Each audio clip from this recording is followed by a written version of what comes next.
penerawangan yang saya lihat ya, Bapak Soekarno sampai saat ini benar masih hidup, tetapi disebut dengan bahasa ngahyang atau moksa. Yang disebut ngahyang atau moksa itu hilang tanpa diketahui dan masuknya ke dalam alam gaib. Karena yang namanya gaib itu ada dua ya, dua perkara gaib yang disebut gaib mutlak dan gaib nisbi. Kalau untuk gaib mutlak itu yang bisa diketahui oleh Allah Subhanahu wa Ta'ala saja. Tetapi kalau untuk gaib nisbi, gaib yang memang diketahui oleh para rasul, malaikat, waliullah dan orang-orang pilihan Allah. Jadi bisa dikatakan Pak Soekarno ngahyang atau moksa diketahui oleh beberapa waliullah dan ulama-ulama yang sama juga ngahyang. Dan bahkan orang-orang pilihan Allah yang masih hidup di saat ini bisa berkomunikasi dan bisa bertemu dengan Pak Soekarno kalau Pak Soekarno sendiri menghendaki untuk pertemuan itu gitu. Kalau untuk reinkarnasi memang di Islam itu tidak ada yang namanya reinkarnasi. Adapun juga di dalam Quran surat Al-Isra ada juga titis atau nitis.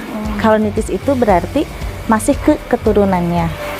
Sekarang memang dikatakan Pak Soekarno masih hidup, tetapi masih hidupnya itu berpindah ke alam gaib.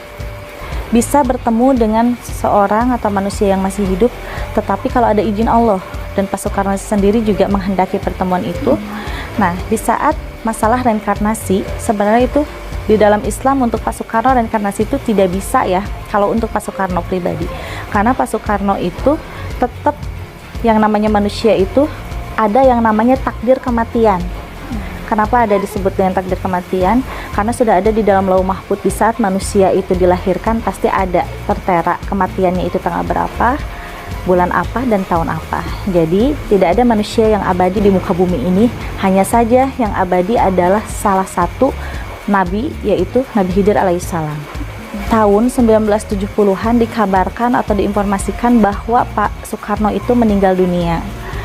Tetapi di saat digali kuburannya itu kenapa tidak ada jasadnya?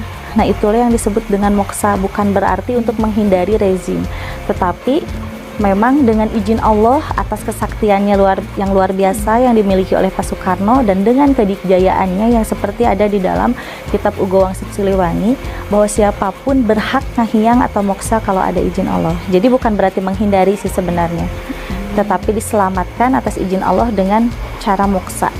Bisa datang ke alam manusia, tetapi itu dikembalikan lagi harus ada izin Allah. Dan memang kenapa Pak Soekarno bisa moksa atau ngahyang?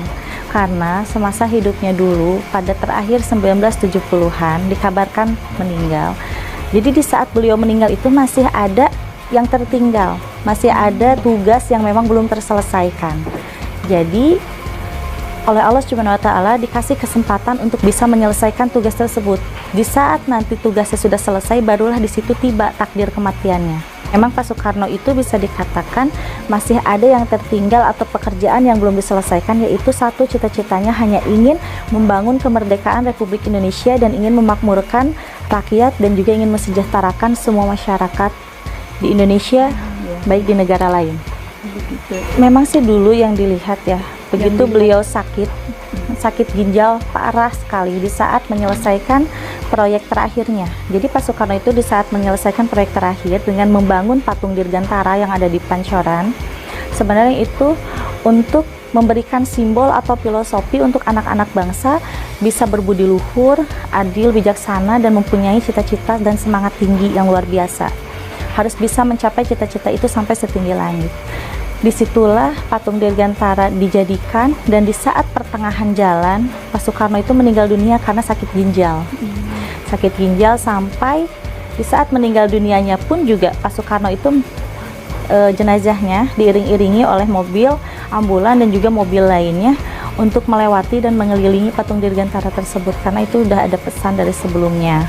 Jadi Pak Soekarno sendiri memang waktu itu meninggalnya karena sakit ya, sababiahnya. Tetapi di saat mau dikuburkan, 3 menit setelah dikuburkan, yang namanya moksa itu langsung oleh Allah Subhanahu wa Ta'ala diperintahkan kepada malaikat Jibril alaihissalam, dan juga diperintahkan kepada para ulama lainnya atau mujahid lainnya yang memang ngahyang untuk membawa atau memindahkan jasad tersebut ke alam gaib dan dihidupkan kembali atas izin Allah untuk bisa menyelesaikan semua tugas yang tertunda atau yang tertinggal. Nitis itu Pak Soekarno kan sedang mencari orang atau keturunannya yang benar-benar bisa amanah, bisa menyelesaikan semua tugas-tugas dan cita-cita Pak Soekarno yang memang belum terpenuhi di saat beliau masih hidup di alam manusia ini. Jadi Pak Soekarno itu nitis kepada salah satu manusia yang memang masih keturunannya beliau. Pak Soekarno itu kan masih keturunan dari Kerajaan Pajajaran. Dari keturunan Kerajaan Pajajaran itu termasuk Pak Soekarno, dan di bawah-bawahnya itu masih ada lagi, yaitu yang akan disebutkan dengan namanya Satria Piningit.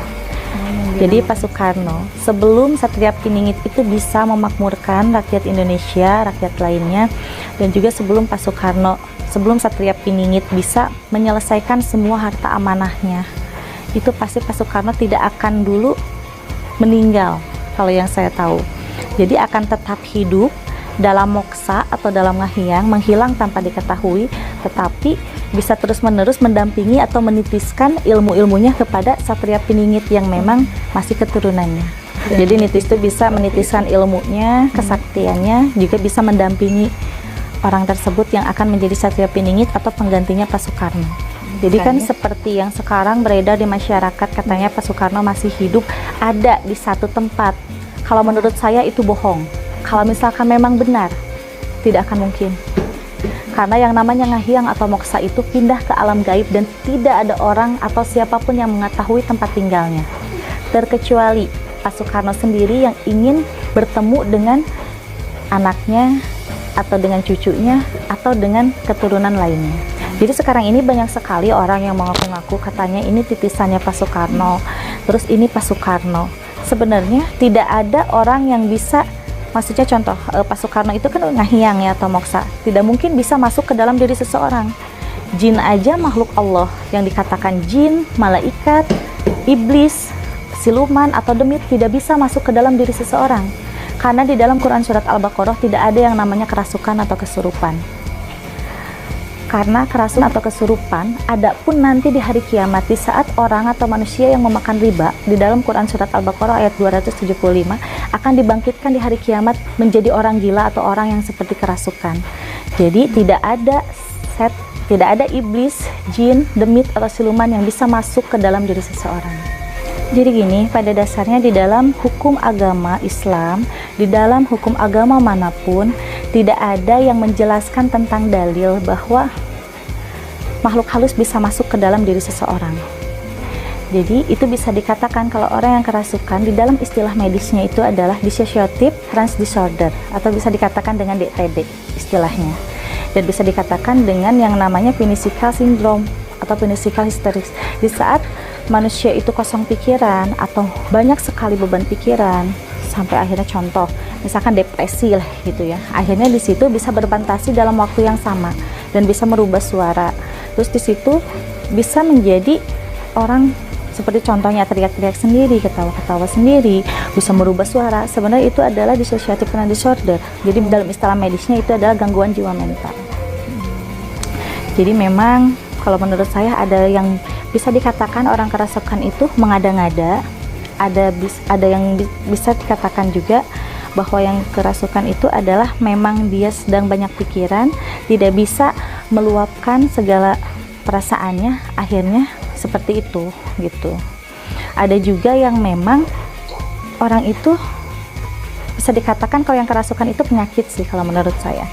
Jadi pada intinya di dalam keterangan surat Al-Isra, di dalam keterangan surat Al-Insyirah, di dalam keterangan surat Al-Baqarah tidak ada makhluk halus yang bisa masuk ke dalam diri seseorang. Jadi seperti yang kemarin viral gitu kan, kemasukan oleh Pak Soekarno, menurut saya itu bohong.